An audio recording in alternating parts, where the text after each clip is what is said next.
자, 먼저 월간 뉴스레터 박명석 큐레이터와 함께하죠. 어서 오세요. 네, 안녕하세요. 네, 반갑습니다. 오늘 아침에 뭐 되게 바빠요? 어, 뭔가 계속 업데이트를 하고 있는 거예요? 네, 그 뭐가 세팅을 나오고 하다 있어요? 보니까 블룸 에너지가 또 급등을 하길래 그러니까요. 블룸에너지 장 마감하고 무슨 일이에요? 보니까 이제 브룩필드라는 곳에서 투자를 계속 받고 있는데 네. 그 투자 규모가 대폭으로 확대가 됐다고 오. 합니다. 250억 달러까지. 투자를 블룸. 브룸? 블룸하는 이렇게 뭔가 부풀어진다. 뭐 이런 것도 그렇죠. 있고 피어오른다. 네. 그리고 투자를 브룸. 예, 콜. 그래서 지금 10% 넘게 급등을 하고 있어요. 더 올랐네요. 제가 아까 마감 직후인가 한 5% 오르길래 이거 뭐지? 그냥 그러고서 덮었는데 그런 소식이 간밤에 있었군요. 애초에 본장에서 10% 올랐거든요. 네, 근데 거기서 더 올라가고 12%. 있어서 12% 올라가고 있고 뭐 블룸에너지뿐만 아니라 이 AI 하드웨어 섹터가 전반적으로 간밤에 다 좋았거든요. 그래서 그냥 뭐 그거죠. 결국에는 리밸런싱이 좀 맞았던 걸로 봐야 될 것 같고요. 우리가 좀 걱정은 했지만 겁낼 필요 없었다. 뭐 애플 이슈 가져오고 뭐 오픈 AI 어떻다 이런 거 가져오고 그래서 억지로 뭐 하락의 논리를 만들었지만 결국에는 가만히 있었더니 다 돌아왔습니다. 미장은 그렇게 좀 이렇게 단도리를 칠 수 있을 것 같은데 네. 국장은 네. 그 수급 이슈가 이번 달에 또 있잖아요. 그 음, 거대한 예, 연기금. 연기금. 네. 또 무슨 이유를 들어가면서 근데 뭐 그렇죠. 이제 70 몇 조인가? 그렇죠. 네. 최대 규모가 70 몇 조라고 하죠. 뭐 그거 뭐 어떻게 하겠습니까? 우리가 바꿀 수 없는 문제인데. 근데 만약에 돈이 많다면 지금까지 흐름과 비슷하다면 물론 최근에 뭐 레버리지 때문에 증시 자금의 그 볼륨 자체가 줄어들었다라고 하지만 다 받아내지 않을까 또 외국인이 그랬던 것처럼 기관도 그렇다면 우리 개인이 못할까요? 모르겠네. 뭐 국장은 잘 모르겠네. 모르겠어요. 예. 국장은 솔직히 요즘 아니 가끔 클로징 벨도 나오잖아요. 그렇기도 한데 어.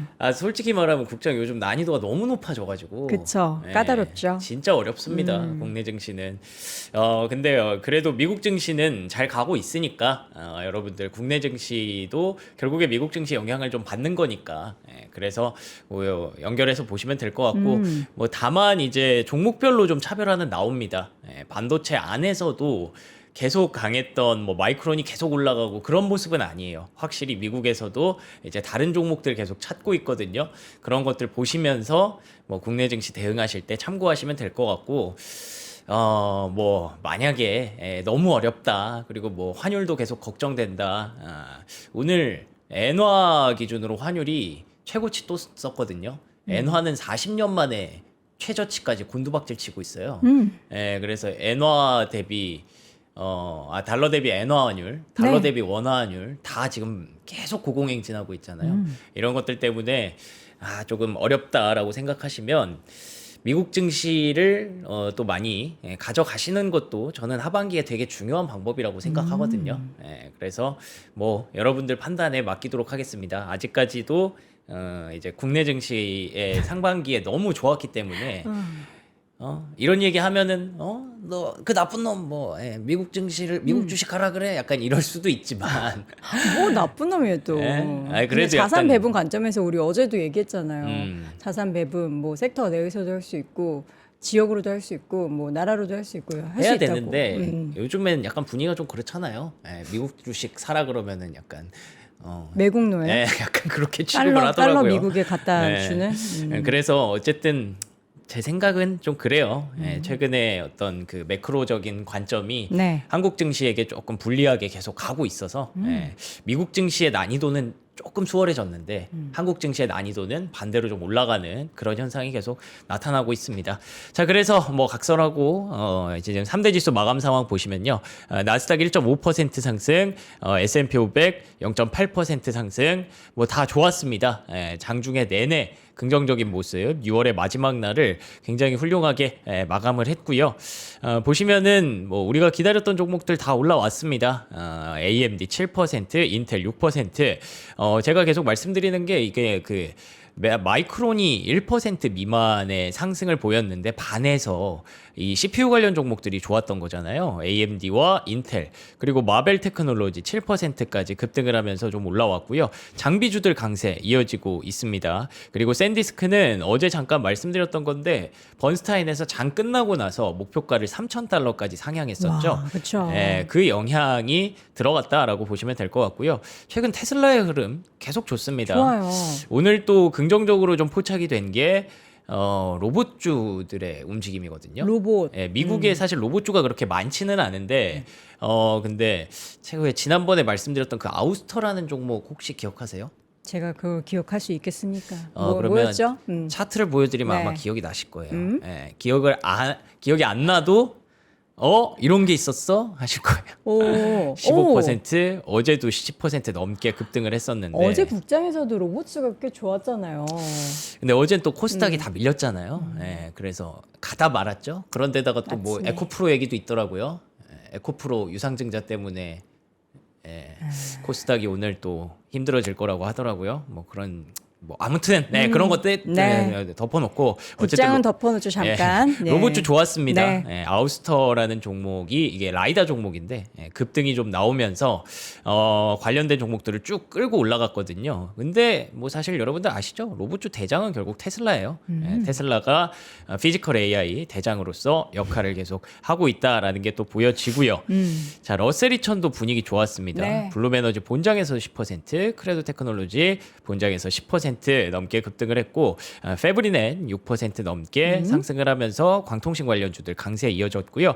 에어로바이론먼트 이거 드론 관련주죠. 18% 어제 실적 발표했었는데 드론 관련주 강한 탄력 보였습니다. 그래서 전반적으로 분위기 좋았고 저는 그거 기대했거든요. 도하 회담의 결과. 아 도하가 네. 지금 뭐 불발되는 거죠? 뭐 얘기가 없어요. 이게 뭐 이란에서는 우리 뭐 실무진들 좀 보낼게 하다가 실무진 마저 안 보낸다. 그랬더니 미국에서는 아 도하가 별로 안 중요할 수도 있어. 그러니까 어제는 뭐 내일 도하에서 만난다. 뭐 아이고. 이란이 회담 요청했다 그러더니. 뭐 이럴 줄 알았잖아요. 예, 그냥 그러려니 하는 거죠. 그것 그렇죠. 또한. 그래서 현재 $70 선에서 뭐 크게 내려오지 못했고요. 네. $70까지 내려오고 나서는 70, 69 그 선에서 계속 좀 답보 상태 이어지고 있습니다. 왜냐하면 이제 또 금리가 오늘 또 갑자기 또 올라왔어요. 4.46까지. 왜 그러냐면 졸트 보고서 발표됐는데 네. 여전히 고용이 좀 괜찮나? 그러면서 또 해목 총재가 금리 인상해야 될 것 같아요. 이 얘기 또 했거든요. 이 금리와 관련된 줄다리기는 계속 지속되고 있습니다. 그렇기 때문에 매크로적인 압박이 이제 달러에 또 가해지는 거죠. 100일까지 왔고 아까 잠깐 말씀드렸지만 엔화 환율이 또 급등을 했습니다. 그러면서 40년 만에 엔화가 최저 수준까지 좀 떨어지고 있는 그런 움직임입니다. 네. 그리고 금값도 하락했고요. 그리고 비트코인도 빠졌습니다. 많이 보셨어요? 네, 계속 58,000, 6만 뭐 바닥 테스트 계속 하고 있는데 이래서 코인 관련주들 어제 급등했다가 오늘은 다 급락했습니다. 특히 서클이 폭락을 해버렸어요. 뭐 잠시 후에 이슈 전해드리겠지만 개별적인 이슈들이 좀 있었고요. 그래서 주식 시장은 뭐 좀 많이 돌아왔는데 전반적인 뭐 상황이나 금리나 유가나 이런 것들이 막 그렇게 좋았던 날은 아닙니다. 자, 이제 2분기가 끝났으니까 2분기가 어땠는지 한번 정리해보고 거기에서 우리가 좀 방향과 힌트를 좀 얻어보도록 하죠. 네. 2020년 이후 최고의 2분기를 기록을 했습니다. S&P 500과 나스닥이 모두 2020년 이후 최고의 2분기를 기록했다고 하던데 네. 이거 보시면은 쫙 올라온 게 보이죠? 2020년도에 이렇게 2분기에 좋았으니까 그 이후 2분기 중에는 최고였다라고 보시면 될 것 같고요. S&P 500 14%, 나스닥 지수 20% 급등했고 다우지수 역시 13% 올랐습니다. 그래서 뭐 6월에 정말 부침이 많았는데 결국에는 다우지수는 종가 기준으로는 계속 신고가 랠리 기록하고 있는 그런 상황이고요. S&P 500도 한 3일 연속 이렇게 반등 탄력이 강하게 나오면서 이게 기술적으로 보시는 분들이 이게 이제 약간 지붕처럼 이렇게 쫙 흘러내리는 그런 주가일 수 있다, 차트일 수 있다라고 얘기를 했었거든요. 근데 지붕 그거를 처마 끝을 들었네요. 네, 다행이죠. 네, 이렇게 W로 이렇게 가고 근데 있는. 고점이 왜 낮아지죠? 뭐 이번에 경신하면 되죠. 근데 뭐 나름 조금 보자면 저점도 조금 높아졌나요? 조금. 아, 여기서 조금, 여기? 예, 예. 미세하게 높아지고 뭐 기술적 분석 그런 거잖아요. 고점이 낮아지면 하락 추세다. 그렇죠, 저점이 그렇죠. 높아지면 맞아요. 상승 추세다. 지금 뭔가 수렴하고 있는 그런 느낌? 그래서 6월에는 좀 부침이 있었는데 결국 2분기만 놓고 보면 확실히 좋았던 거예요. 왜냐하면 4월부터 4, 5, 6월이기 때문에 네. 역대급 2분기였다라는 거고 나스닥도 마찬가지 차트를 그림을 보여주고 있습니다. 그런데 그 상반기로 이걸 넓혀보면 역시나 최고의 종목들은 반도체죠. 샌디스크 600%. 어휴, 2분기 3개월 동안에만요? 상반기. 아 상반기. 예, 이거 아마 상반기 맞을 겁니다. YTD 기준이니까. 마이크론, 웨스턴 디지털, 시게이트, 인텔, 그리고 델, 코닝까지 뭐 코닝도 넓게 보면 뭐 반도체라고 쳐주죠. AI 하드웨어니까. 그리고 어플라이드 머티리얼스, AMD, 갑자기 모더나 껴있네요. 테라다인, 램리서치, KLA, 제네럴 콜딩스, 포티넷도 굉장히 신기하죠. 이거 아니, 소프트웨어인데. 모더나가 예. 그 사이에 모더나 진짜 많이 올랐어요. 어떻게 저렇게 많이 올랐지? 우리는 사실 일라일리 얘기는 뭐 종종 했어도 네. 제 기억으로 모더나 얘기는 전혀 우리가 안 했던 것 같거든요. 진짜 조용히 올라왔네요. 이 mRNA라고 하잖아요. 이 RNA를 그래서 그 국장에서 바이오 보시는 분들이 네, 모더나 네. 차트 보면서 RNA가 앞으로 되게 중요한 먹거리가 될 것이다. 얘기 가끔 들어보셨나요? 네, 상반기에? 네, 네. 예, 그 얘기를 모더나 차트 보면서 많이 하셨던 거예요. 그렇군요. 예. 근데 아무래도 국장의 어떤 바이오는 약간 개별적으로 좀 움직이는 면이 있고 네. 최근에 별로 좋지 않았어서 많이 말씀 안 드렸는데 모더나라든지 일라이릴리라든지 최근에 미국에서 바이오텍, 헬스케어 이런 섹터가 좋은 거는 종종 전해 들으셨을 겁니다. 네. 어쨌든 중요한 거는 이제 반도체가 대부분의 상반기 상승세를 이끌었다라고 보시면 될 것 같고요. 진짜 전례 없는 반기 성적표를 받았습니다. 이게 필라델피아 반도체 지수의 상반기 퍼포먼스였다라고 보시면 되겠습니다. 그리고 러셀이천도 91년도 이후 최고의 상반기를 보냈다고 뭐죠? 하더라고요. 러셀이천이 그만큼 좋았던 이유 역시 기술주의 상승세. 뭐 보시면은 뭐 블룸에너지 맨날 올라가고, 그리고 뭐 크레도 테크놀로지 맨날 올라가고, 이런 종목들이 있기 때문에 1991년 이후 최고의 상반기를 기록했다라는 거고, 네. 2분기 실적 시즌이잖아요. 그렇기 때문에 S&P 500의 2분기 실적에 대해서도 AI 인프라가 60%를 견인할 것이다. 요걸 우리가 알고 있기 때문에 주가가 그만큼 올라왔다라고 정리를 할 수가 있겠네요. 네. 자, 시장의 좀 분석을 내용을 보죠. 울프 리서치는 AI 메모리의 붐이 인플레이션을 가중한다라는 우려를 좀 내비쳤어요. 맞습니다. 이렇게 계속 뭐 AI 좋고 하드웨어 투자 많이 할 거고 그래서 우리가 이쪽을 믿고 달려온 거잖아요. 근데 이에 대해서 우려의 시선들을 계속 보내고 있어요. 그러니까 사실 상반기 2분기로 보면 역대급이었지만 네. 6월만 놓고 보면 횡보를 했던 게 AI에 대한 이런 우려의 시선, 따가운 그쵸. 눈초리 이런 것들이 있었기 때문이라고 보시면 될 것 같고요. 그래서 AI 메모리 칩 가격 상승이 미국의 어느새 근원 물가 상승률을 약 0.3%포인트까지 끌어올렸다라고 얘기를 합니다. 네. 그래서 우리가 물가가 떨어지기를 기대하고 유가가 떨어지니까 이러면 금리 인상 안 할 수도 있겠네라고 하지만 연준 일각에서는 AI 때문에 인플레이션이 가중돼서 쉽지 않을 것 같아. 거기다가 또 애플이 이런 우려를 또 얹었죠. 그러면서 시장의 불확실성이 조금 높아졌다라고 보시면 될 것 같고요. 그리고 또 부채를 많이 쓰기 시작했잖아요. 그래서 AI와 관련된 부채가 뭐 기업 가치에 대해서는 뭐 걱정하지 않는데 앞으로 커질 것으로 기대를 하는데 결국에는 이 부채가 금융의 어떤 시스템적으로 불확실성을 계속 만들 것이다. 잠재적 위협이 될 것이다라고 IMF에서 좀 경고를 했습니다. 실제로 AI 채권 발행이 계속 급증을 하고 있는 것도 사실이고요. 아폴로에서도 AI 부채가 전체 국채 시장을 위축시킬 우려가 있다. 그래서 간밤에 금리가 올라간 것도 뭐 제가 고용 얘기 말씀드렸지만 그걸 떠나서 그냥 AI 자체가 계속 채권 금리를 높게 만든다, 차익 금리를 높게 만든다라고 보셔도 무방합니다. 그래서 결론은 이겁니다. HSBC에서도 고통스러운 거래, 페인 트레이드. 계속 보고 있으면 진짜 막 6월에 스트레스 많이 받았잖아요. 전 6월만 빨리 지나갔으면 좋겠다라고 그러니까요. 생각이 들었어요. 한 달이 너무 길었어요. 그러니까요. 흰머리도 많이 나고 막 그런 느낌이었는데 네. 그게 아마 세컨 하프 그러니까 하반기에 계속 지속될 수밖에 없을 것이다. 우리가 그래요? 기대감은 있지만 끝난 게 아니에요. 그렇죠. 뭐 금리가 떨어지지 않으면 금리가 떨어질 리도 없고요. 그래서 아마 이런 변동성 장세는 지속될 수밖에 없다라고 얘기를 하는데 그래도 그나마 좀 긍정적인 거 오픈 AI가 어떤 방법인지 모르겠지만 추론 비용을 절반으로 감축시키는 기술을 발명했다고 합니다. 추론 비용의 절반 감축. 우리 예전에 그 퀀텀 터보 퀀트 같은 아, 경우에는 네네네. 메모리를 뭐 그런 걸 수도 절반인데 있죠. 네. 이번엔 그럼 CPU를 절반이에요? 뭐예요? 어떻게 되는 거야? 그거는 뭐 어. 명확하게 지금 밝혀지지는 않았는데 네. 어쨌든 이 LLM 기업들이 토큰 비용 때문에 걱정을 하면서 그렇죠. 그래서 그 비용을 어디다 전가할까? 이거 전가했다 인플레이션도 오고 금리도 높아지고 차입도 많아질 것 같고 걱정을 했었는데 그런 걱정들을 조금 덜어줄 수 있다.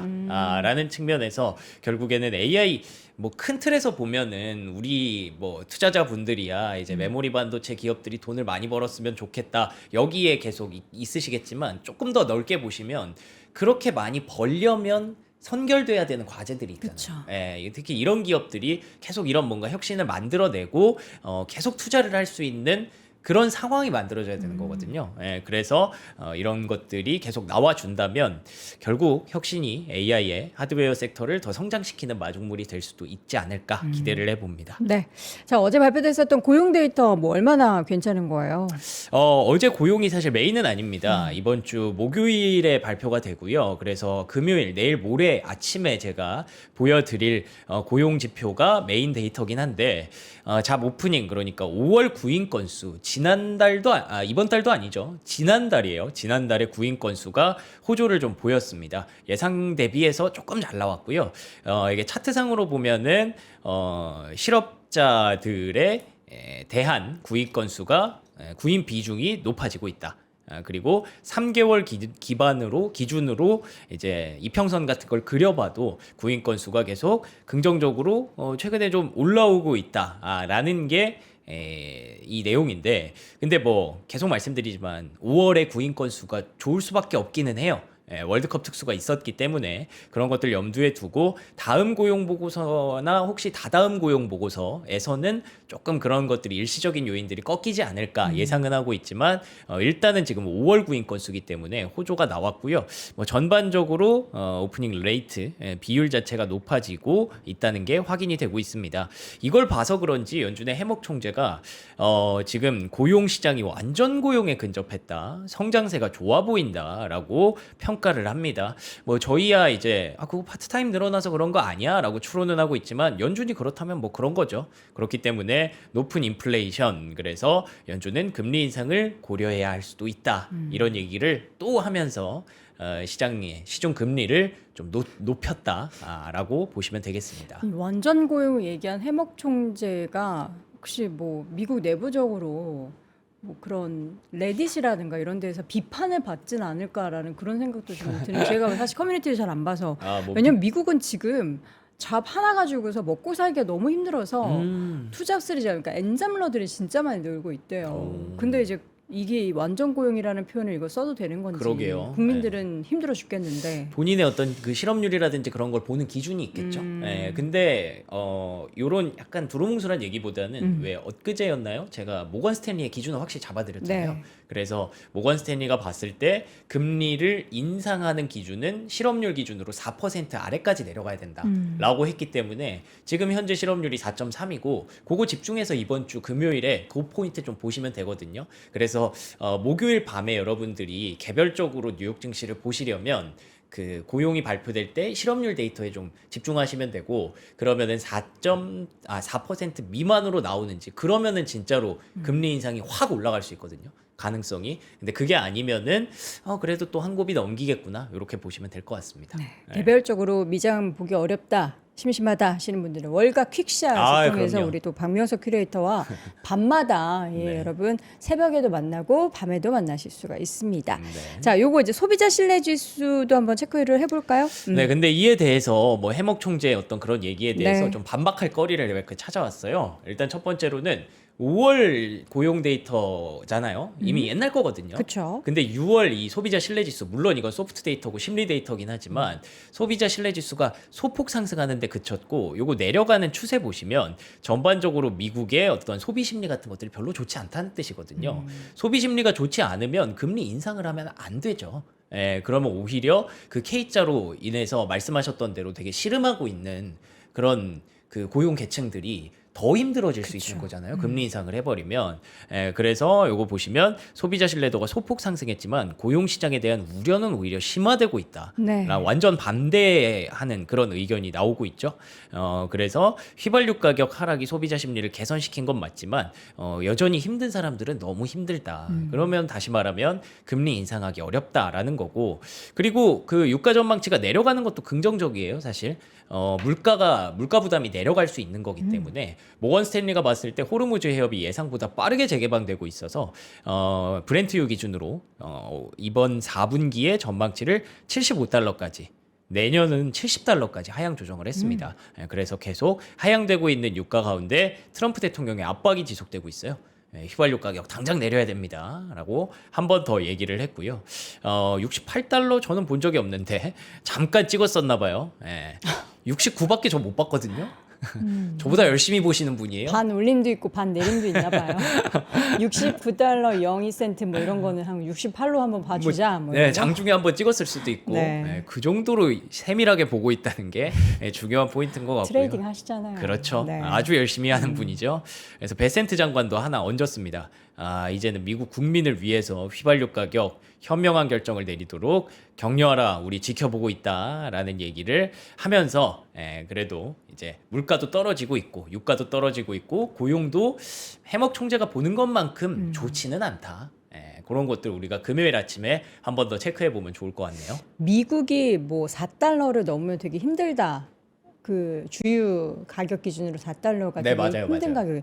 근데 우리나라가 지금 얼마였는지 기억이 안 나요. 2,000원. 사실 2,000원이었는데 지금 떨어졌어요. 1,800원대로 1,800원 이 있어요? 1,800원 후반대로 떨어졌어요. 오. 근데 뭐 1,900 얼마 이렇게 하다가 네, 맞아요. 제가 어제 주유를 했는데 네. 1,895원에 오. 주유를 했거든요. 조금 내려왔네. 근데 지금 유가가 전쟁 이전 수준으로 돌아갔잖아요.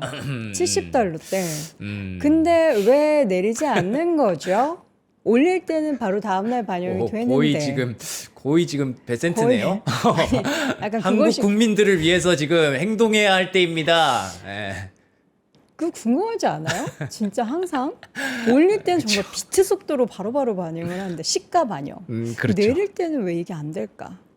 근데 주유소 사장님들도 항상 이런 얘기하면 많이 뭐, 좀 답답해하시고 고충이 억울해하신다고 있겠죠. 해요. 예. 예. 자, 웰스파고의 전망으로 한번 하반기 시장에 대해서 이야기해 보도록 하겠습니다. 썸머 랠리 준비하라. 그래서 뭐 일단은 6월 긍정적으로 마무리했고, 네. 2분기도 좋았기 때문에 뭐 썸머랠리에 대한 기대감도 여전히 높습니다. 특히나 이제 7월을 준비해야 되잖아요. 근데 7월은 실적 시즌이고, 실적 랠리 이런 것들 기대할 수 있기 때문에 전통적으로 6월이 좀 부진하다면 7월은 좀 긍정적이니까 웰스파고에서는 긍정적인 부분들을 얘기를 했는데, 반대로 곳곳에서 그 아까 말씀드렸던 그 AI 우려라든지 뭐 아까 뭐 해먹 총재가 얘기했던 금리 우려라든지 이런 것들 계산하면서 약간 기술적 롱 포지션이 좀 과밀하다, 과도하다. 이게 만약에 청산되면 시장이 하락할 수도 있다. 이런 얘기를 하는 시티그룹의 움직임도 좀 있었고요. 네. 하반기에 주의할 세 가지 요소로 CNBC에서 얘기를 했는데, 그래서 이게 그 엔화 캐리 트레이드의 과열, 그리고 기술주에 대한 약간의 그 과도한 쏠림, 그리고 높은 레버리지, 요 세 가지를 좀 얘기를 합니다. 기술주에 대해서 그리고 높은 레버리지에 대해서는 아까 다 얘기한 거죠. AI 얘기하면서 첫 번째로 얘기했고, 높은 레버리지는 결국에는 금리와 연결되는 부분이기 때문에 레버리지 비용이 좀 더 높아졌다. 근데 엔 캐리 트레이드 요거 보니까 이거 계속 말씀드리는데, 원래 여기 이제 고점에서 계속 조금 찔끔찔끔 가다가 한 번 레벨업 하니까 이게 엔화가 40년 만에 최저치까지 떨어졌어요. 근데 대한민국의 원화도 지금 엔화를 계속 따라가고 있지 않습니까? 그래서 지금 국내에서 투자하는 게 굉장히 난이도가 높아진 그런 네. 상황인데, 뭐 국내 증시는 사실 아까 그 타이원 그분도 제가 월가 킥샷 할 때 이제 저희 타이원님 영상도 이렇게 받아보거든요. 네네. GIN 영상도. 근데 그분이 멘트 주셨던 거 기억을 해보면 그 국내 한국은 조금 다르대요. 어떻게요? 그러니까 일본이랑 좀 차이가 있는 게 한국은 기술주 비중이 높아서 그래서 기술주를 외국인이 팔다 보니까 더 많이 하락하고. 그래서 환율이 지금 문제가 생기는 거라서 이거 후행적인 부분들이 분명히 있다. 근데 물론 높은 건 사실이지만 근데 일본은 지금 엔화 가치가 뚝뚝 떨어지고 있어서 그거는 조금 걱정이 된다. 그래서 엔캐리 트레이드 청산이라든지 이런 거를 생각하지 않을 수 없다라고 얘기를 하는 거잖아요. 네.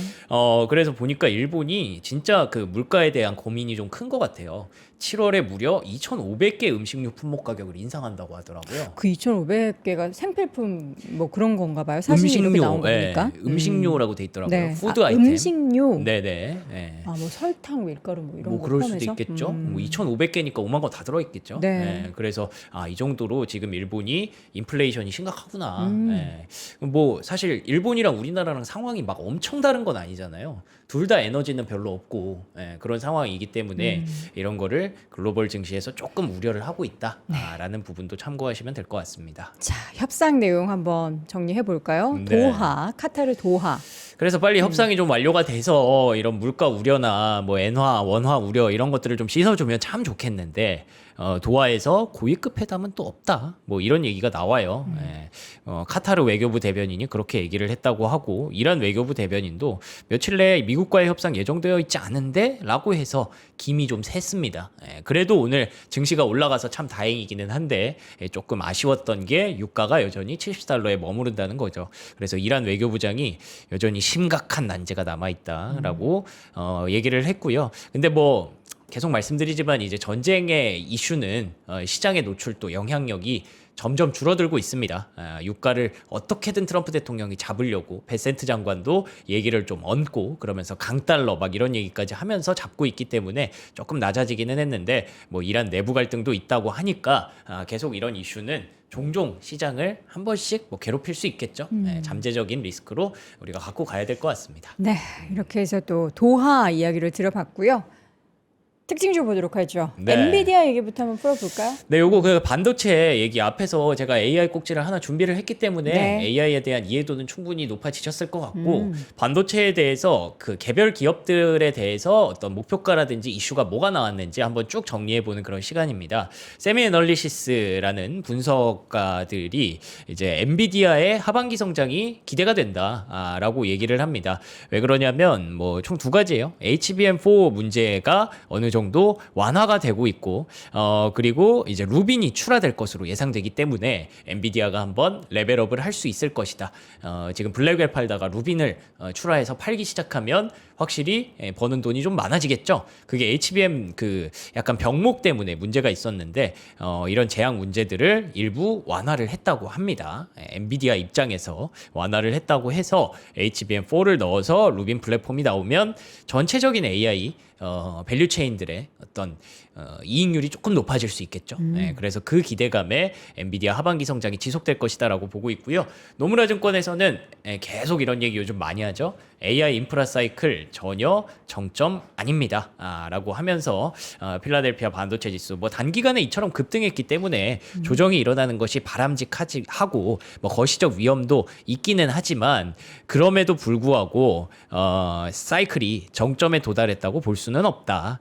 여전히 공급이 부족할 것으로 예상되며 공급 병목 현상이 TSMC와 같은 대형 업체에서 소형 부품 업체로 이동할 가능성도 높다. 뭐 이렇게 얘기를 합니다.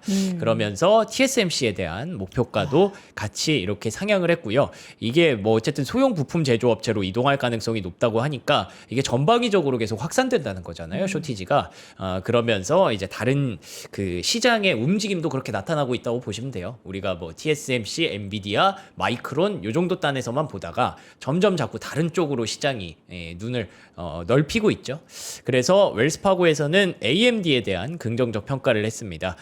이번에 또 실적 시즌에 꼭 보셔야 될 게 뭐 메모리 반도체야 마이크론이 증명을 했기 때문에 뭐 크게 뭐 걱정할 건 없어 보입니다만 CPU가 또 지난 분기에 실적을 한번 축포를 쐈잖아요. 네. 그리고 나서 이번 분기에도 계속 그게 이어질 것이냐. 그러면 CPU 병목에 대해서 시장이 또 더 긍정적인 평가를 보낼 가능성이 높고 그래서 AMD 목표가가 이렇게 먼저 올라가고 있는 게 CPU 수요 강세, 서버 강세 이런 것들로 인해서 먼저 올라가고 있는 게 좀 눈에 띄더라고요. 있더라고요. 네. 자, 그리고 브로드컴에 대해서도 최근에 조금 우려가 있었죠. 아무래도 주가가 좀 안 좋았고 브로드컴 실적 발표 이후에 뭐 TPU가 어떻다더라, 이게 뭐 브로드컴에서 생산하고 있었는데 대만 기업에게 넘어갈 수 있다더라, 뭐 이런 얘기들이 계속 나오면서 조금 불안했는데 여전히 기대감 높다라고 보고 있고요. 그 TPU 로드맵 여전히 순조롭게 진행되고 있고 구글 외에도 다른 기업들, 특히 오픈 AI가 최근에 할라피뇨 요거 XPU 공개했었잖아요. 요거 브로드컴이랑 같이 할 거니까 계속 고객들은 들어올 것이다 라고 하면서 브로드컴 목표가도 높였습니다. 그리고 요즘에는 확실히 장비주가 좋아요. 어플라이드 머티리얼즈, KLA, 램리서치, ASML 이런 종목들이 반도체 종목들 안에서 가장 상위권의 이름을 올리고 있잖아요. 그리고 또 마벨이 또 여기 같이 있는 게 인상적이네요. 마이크론은 최근에 그 실적을 내고도 약간 좀 아쉽죠. 지금 4위, 5위 정도 위치를 하고 있고, 그리고 인텔도 높은 곳에, AMD도 높은 곳에 있다는 게 지금 계속 다양한 종목들로 확산이 되고 있다. 반도체에 대해서도 이런 관점 좀 가져가시면 좋을 수 있을 것 같습니다. 네, 반도체 관련해서 어제 보니까 뭐 장비주 중에서는 ASML이 사상 최고가, 그리고 TSMC도 최고가 맞아요. 경신하면서 랠리를 펼치는데, 국장에서도 SK하이닉스와 삼성전자를 비롯한 종목들이 최고가 가려면 조금 이제 갭이 벌어져 있잖아요. 글로벌 스탠다드에 맞춰서 함께 가기를 응원하도록 하겠습니다. 네. 자, 구글 이야기 한번 해보죠. 구글에 대한 모건스탠리의 의견, 415달러의 목표 주가를 제시했는데, 잠깐 구글이 지금 얼마죠? 구글이 지금 357달러. 357. 뭐 그렇게 차이가 나진 않네요. 어떤 네. 이유로 목표 주가 제시했을까요? 그러니까 지금 계속 목표가 얘기를 제가 드리는 게, 이게 실적 시즌 준비라고 여러분들 생각하시면 돼요. 실적 시즌 직전에 네. 이렇게 목표가가 올라간다는 거는 6월이 끝났잖아요. 4, 5, 6월에 대해서 애널리스트들의 계산이 끝났다는 뜻이거든요. 그렇죠. 네, 이들의 실적을 계산을 때려봤더니 이 정도 목표가는 가야 될 것 같아라고 제시를 하는 거잖아요. 네. 그렇기 때문에 이제 실적 시즌을 앞두고 이렇게 목표가가 올라가는 건 저는 의미가 굉장히 좀 있다고 보거든요. 그래서 반도체 쭉 말씀드렸고, 그리고 알파벳에 대해서도 최근에 주가가 많이 빠졌죠. 근데 어제부터 반등이 좀 시작됐고, 지금 현재 목표가를 415달러까지 상향한다고 합니다. 그래서 요거 화면 보여주시면요, 최고의 입지를 확보한 AI 기업 중 하나인 알파벳에 투자할 수 있는 전략적 매수 기회다라고 하면서 어제 M7이 많이 싸졌다라는 얘기도 드렸는데, 알파벳이 그 천병 역할을 할 것으로 기대를 하고 있고요. 그리고 M7 중에 아마존이 또 어제 흥미로운 뉴스를 좀 만들었습니다. 네. 뭐냐면 AWS 엔지니어링 조직에 대해서 투자를 확대한다. 이게 무슨 뜻이냐면, 고객사에 직접 파견돼서 AWS 환경에 AI 에이전트를 구축하고 배포하는 것.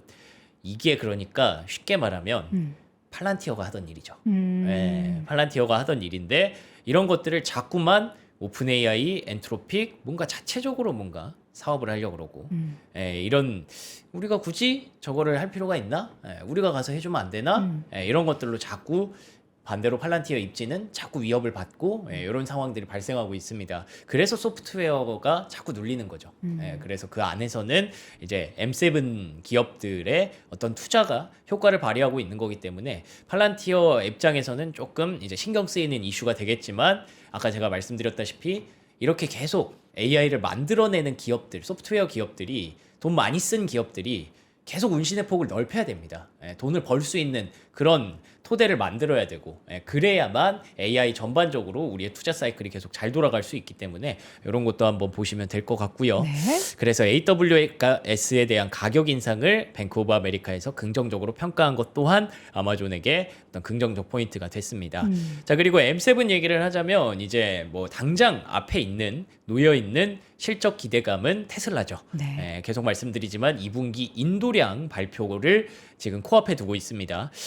그래서 유럽 기준으로 봤더니 이 파란색 라인이 2026년 2분기거든요. 그리고 이제 그 녹색 라인이 2025년 2분기입니다. 그래서 전년 대비해서 확실히 좋아진 게 눈에 딱 띄고 있고요. 그러네요. 근데 반면에 재작년 대비해서는 조금 안 좋아요. 그래도 어쨌든 전년 대비해서 좋았기 때문에 좀 긍정적으로 인도량을 기대해 볼 수 있지 않을까 싶은데, 테슬라 주가가 오늘도 2% 올랐잖아요. 어제 8% 급등했는데, 그 얘기를 들어보니까 이제 인도량에 대한 기대감도 있겠습니다만, 이 사이버캡에 대한 기대감이 상당히 높더라고요. 테슬라 쪽에서 그 7월 7일에 뭔가 좀 이벤트 행사를 하려고 네. 지금 그 뭐라 그러죠? 그 뭐요? 유명한 사람들. 인플루언서. 아 맞아 인플루언서. 인플레이션. 셀럽은 아닌데. 셀럽도 맞죠 뭐. 네, 근데 뭔가 뭐 인플루언서라는 인플루언서. 단어를 생각하고 싶어요. 네. 인플루언서들한테 초청장을 보냈대요. 전 네. 못 받았는데요. 자율주행 인플루언서는 아, 아니시잖아요. 그렇죠. 자율진행 인플루언서입니다. 네. 그래서 그쪽에다가 이제 불러서 뭔가 이제 7월 7일에 약간 좀 기대를 하고 있다고 합니다. 그래서 그런 기대감들이 반영돼서 올라가고 있는데 네. 마침 또 오스틴에서 이제 사이버캡 엔지니어링 첫 번째 엔지니어링 테스트 누가 봐도 이제 손 놓고 있는 거 자랑하려고 올린 거죠 영상. 그래서 이렇게 되면은 이제 로보택시에 대한 기대감이 올라올 수 있기 때문에 요게 또 피지컬 AI랑 또 연결될 수 있는 부분이라서 자율주행, 피지컬 AI 이런 부분들 오늘 장에서도 좀 많이 부각이 됐다 보시면 네. 되겠습니다. 우주 관련한 종목들 이슈도 있네요. 네, 그래서 이제 성장 섹터 색깔을 한 세 개로 좀 나눠봤는데 네. 첫 번째로는 이제 우주 관련주들 어제부터 분위기가 좀 좋아졌죠. 네, 뭐 물론 최근에 너무 많이 빠져서 이게 그냥 뭐 기술적 반등으로 볼 수도 있지만 긍정적인 이슈들이 많이 쌓이고 있습니다. 어제 전해드렸던 로켓랩의 인수 이야기도 있었고 또 블루 오리진 때문에 주가가 많이 빠진 첫 번째 트리거가 됐었는데 올해 연말부터는 발사 재개할 수 있을 것이다 라고 의지를 좀 보였다고 합니다. 그런데다가 니덤이 로켓랩이 이번에 이리듐을 가져가는 것에 대해서 좀 긍정적으로 보면서 목표 주가를 120달러까지 높여 잡은 그런 모습이 좀 있었고요. 그리고 이제 이게 사실 뭐 우주라고 보기는 좀 어려울 수도 있지만 네. 트럼프 행정부가 우주하면 생각나는 게 또 태양광이잖아요. 에너지가 있어야 하니까. 네, 근데 중국의 인버터에 대해서 금지안을 또 준비하고 있다고 합니다. 인버터를 쓰지 말아라. 중국산 거 쓰지 말아라. 네, 그렇죠. 그래서 요거 자세한 내용을 보면 이 외국산이라고 돼 있지만 로이터 이거 제목에 그냥 차이니스라고 적혀 있죠. 네, 그래서 차이니스 중국산 에너지 인버터 수입 금지안을 마련을 하고 있다. 그래서 새로운 장비 모델을 겨냥한 것이고 태양광 발전 설비와 배터리를 전력망에 연결하는 그 인버터 그것 때문에 뭐 전력 공급을 교란할 수 있다라는 얘기가 있어서 이래서 또 태양광 관련주들이 좀 많이 올라갔습니다. 그래서 이런 것 또한 뭐 우주 관련의 어떤 뭐 영향이다라고 보면서 태양광 관련주도 같이 엮어서 보시면 좋을 것 같아요. 이래가지고 가을에 만나겠어요? 뭐 이거야 뭐 네. 서로 잘 살자고 하는 거니까. 자, 로봇 ETF가 강세를 보였는데 앞서서도 잠깐 언급을 했었죠. 네. 로봇 ETF, 라운드 힐 휴머노이드 로보틱스 ETF가 있는데 이거 5% 강하게 좀 올라왔어요. 네. 사실 뭐 미국은 로봇 제조가 막 그렇게 막 우리나라처럼 뭐 되게 많이 나뉘어져 있고 뭐 제조업이 막 그렇게 강하고 그런 나라는 아니니까 주목을 크게 못 받았는데 제가 하반기에는 이제 이런 쪽을 좀 봐야 된다라고 생각을 하고 있고 종종 말씀을 드리고 있거든요. 근데 엔비디아에서 중국 로봇팁에 대해서 충원을 가속화하고 있다. 이런 얘기가 있었습니다. 사우스 차이나 모닝포스트에 따르면 베이징, 상하이, 선전에 걸쳐서 12개 이상에 대해 직착에 대한 채용을 확대하면서 중국 로봇팀의 인력 충원을 가속화하고 있다. 그래서 피지컬 AI 요게 연결되는 그런 흐름이라고 보시면 될 것 같고요. 아마존도 뭐 10월에 폴란드 완전 자동화 센터를 개설하기 위해서 뭐 요거 사진도 귀엽죠. 이미 아마존은 자동화가 많이 되어 있는데 이런 로봇들에 대한 수요가 지속될 것이다라는 기대감을 또 높였습니다. 그래서 제가 아까 말씀드렸던 그 아우스터라는 종목, 이 라이다가 미국산 제품 구매 요건을 충족했다라고 하면서 긍정적인 평가를 계속 받으면서 이틀 연속 급등을 하고 있는데 뭐 이 종목이 이틀 연속 급등하고 있는 것만으로도 시장에서 라이다를 거의 안 봤잖아요. 네. 근데 그러다가 이제 로봇주에 대해서 보기 시작했다라는 의미도 되는 거니까 이런 것들 한번 잘 활용해 보시면 좋을 것 같아요. 자, 비트코인 관련한 ETF, 뭐 비트코인 관련한 기업 그리고 지금 비트코인 자체의 흐름도 별로 좋지 않은데 네. 자금이 계속 빠져나가고 있어요. 뭐 좋은 얘기만 네. 했습니다만 마지막은 조금 씁쓸한 이야기. 비트코인 쪽이 8일 연속 순유출이 나오고 있습니다.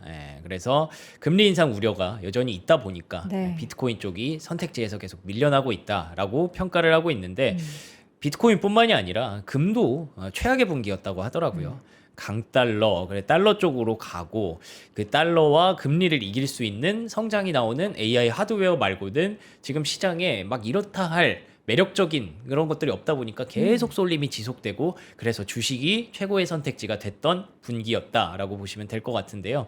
비트코인 가격에 대해서 막 45,000달러까지 전망을 하고 있어요. 네. 지금 이미 58,000달러까지 깨버렸는데 $45,000까지 가려면 관련된 종목들 스트래티지를 비롯한 종목들의 주가는 도대체 어디까지 밀려야 되는 건지 스트래티지가 이번에 전략을 좀 수정한 것 또한 네. 약간 이런 전망을 감안해서 수정을 한 건지 뭔가 전반적으로 암호화폐 시장에 대해서는 좀 먹구름이 가득한 그런 분위기입니다.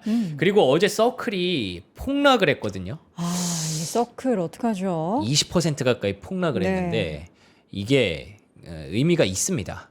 뭐냐면 코인 가격 빠진 것뿐만이 아니라 보시면은 비자, 큰 형들. 마스터카드, 네. 구글, 블랙록, 코인베이스 140여 개 기업이 새로운 스테이블 코인 체제를 만든 거예요. 그러니까 이게 스테이블 코인의 강자 하면 또 서클 그렇죠. 이렇게 했는데 이제 이런 기업들이 이제 나선다라는 그렇죠. 건 관련한 시장을 서클의 파이가 이제 그렇죠. 독보적이지 못할 수 있다라는 거죠. 예. 아니 근데 이전에도 분명히 그럼 이걸 할 수 있었는데 이들 기업은 가만히 있다가 지금 이제 얘기하는 거는 뭘까 싶은 생각도 들고. 뭐 준비를 그동안 해왔을 거고 그리고 그렇게까지 스테이블 코인에 대해서 높게 뭐 가치를 두지 않았을 수도 있을 거고 그러면은 또 반대로 서클이 지금 영위하고 있는 시장이 그만큼 성장성이 엄청날 거란 얘기 아니에요? 그럴 수도 있죠. 그래서 시장 전체의 성장이면 근데 지금은 계속 코인에 뭔가 파이가 줄어드는 그쵸, 느낌이잖아요. 그쵸. 그런 것에서 이렇게 뺏긴다고 하니까 주가가 폭락을 했는데 이거는 뭐 주가 하락에 대한 내러티브는 뭐 확실한 것 같고요. 네. 그렇기 때문에 오늘의 급락 또한 어느 정도 합리적인 그런 급락이었던 것 같습니다. 그래서 서클의 어떤 입장 표명이라든지 최근에 안 그래도 서클의 어떤 발행량이나 이런 것들이 조금 불안하다라는 얘기가 좀 나왔었거든요. 그래서 그런 것들이 좀 필요할 것 같고 뭐 실적 시즌이니까 서클이 거기서 또 얘기할 기회가 있겠죠. 그래서 조금 기다림이 오래 걸릴 것 같습니다. 다만 아크인베스트는 코인베이스, 서클, 블리시, 로빈후드, 암호화폐 관련주를 싹 묶어서 최근 3일 동안 많이 샀다고 해요. 네. 뭐 이런 것들이 좀 마중물이 되기를 기대해 봅니다. 자, 빠르게 우리 오늘 이런 이제 우울한 얘기 들으면서 이제 우거지상 하지 마시라고 우거지탕을 준비했거든요. 그냥 우거지탕 아니고요. 삼원가든의 우거지탕 6팩 저희가 총 12인분을 39,800원에 준비를 했습니다. 여러분들 국내산 소고기 들어있고요. 우거지가 들어있어서 깊고 진한 국물 맛을 자랑을 합니다. 저도 지금 고기랑 우거지랑 밥이랑 적당한 비율로 해서 한 숟가락 떴거든요. 맛 살짝 볼게요.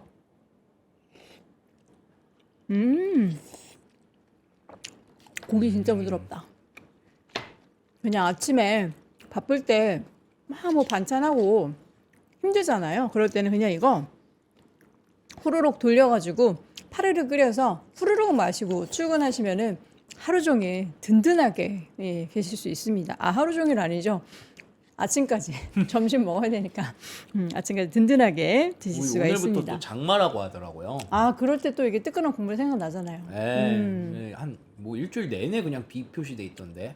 비는 내려도 시장은 오를 거니까 또 시장의 상승을 또 기원하면서 우리가 바람 한번 불어보도록 하겠습니다. 영국에서 가지고 온 3구짜리 대형 냉풍기. 나 더위 진짜 많이 타고 집이 좀 이렇게 덥다. 이거 순환 잘 안 된다 하시는 분들은 요거 한번 드려보시기 바랍니다. 대형 냉풍기고요. 기화 냉각 방식으로 더 시원하게 쿨링이 된다라고 하죠. 그리고 저소음입니다. 낮에도 밤에도 부담 없이 소음에 걱정 없이 사용하실 수 있고요. 그래서 뭐 거실, 침실, 뭐 사무실, 캠핑까지 활용도가 굉장히 높은 제품. 초전력, 소비 전력이 지금 50와트 정도밖에 안 돼요. 그래서 하루 평균 전기세가 물론 가정마다 좀 다를 수 있겠지만 100원 정도밖에 소요가 안 된다고 하는데 이 제품을 저희가 14만 원대에 준비했고요. 설치 없이 그냥 툭 하고 꽂으시면 됩니다. 요거 보니까 어디에서도 볼 수 없었던 디자인이긴 해요. 이렇게 타워형이 많기는 한데 이런 디자인들 또 냉풍기 필요하셨던 분들은 바로 산프로아티를 통해서 확인해 보시면 좋겠습니다. 맛있냐고 맵냐고 물어보셔서 어때요? 그것만 대답해드리면 좋아요. 맛있고요. 안 맵습니다. 네. 그냥 칼칼한 정도? 네. 막 매워가지고 못 먹을 정도. 근데 이제 7세 미만 아이들 혹은 8세 매운 걸 잘 못 먹는 아이들은 못 먹을 수 있어요. 빨간 국물이기는 합니다. 자, 자세한 내용 영상 아래 링크 참조해 보시고요. 지금까지 우리가 뉴스레터 박명수 큐레이터와 함께했습니다. 잠시 후 김효진 박사와 함께 돌아올게요. 고맙습니다. 고맙습니다.